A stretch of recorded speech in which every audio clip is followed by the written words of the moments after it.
You want to bless your Instagram followers with your luscious videos, but you don't know what settings to choose when exporting? We'll tell you what you need to do in this quick video. You probably know that the aspect ratio for Instagram stories is 9:16. For 1080p, that means your width is 1080 pixels and your height is 1920. This is a good place to start. Ideally, you're working with footage shot in 4K or you shot 1080p vertically, so that way you don't need to scale the footage up to fill your frame. Instagram is notorious for compressing the living daylights out of your videos, so at the end of the day, you're still at the mercy of Instagram compression, so don't pixel peep too hard. After running a bunch of tests at different resolutions and bit rates, here are the settings that worked best for us.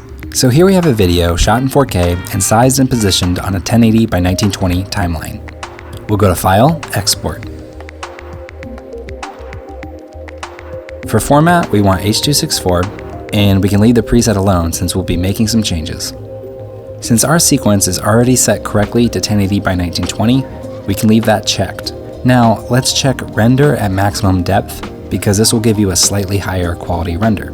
Okay, down under bitrate, let's choose VBR 2-pass. Set the target to 8, and then the max to 10.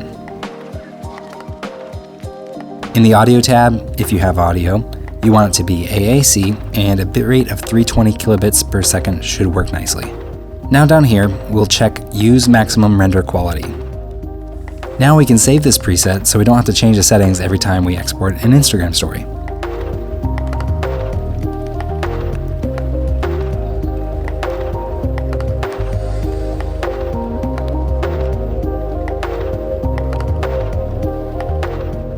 Now we can go ahead and click Export and let Premiere go to work.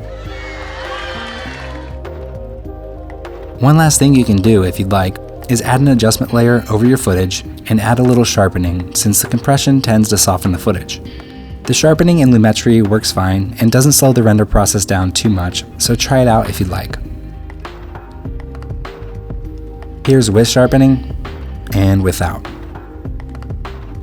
We use AirDrop to send the files to our phone to post to Instagram, but if you're on a PC or you use Android, just save the file to something like Dropbox or Google Drive and download it to your phone from there.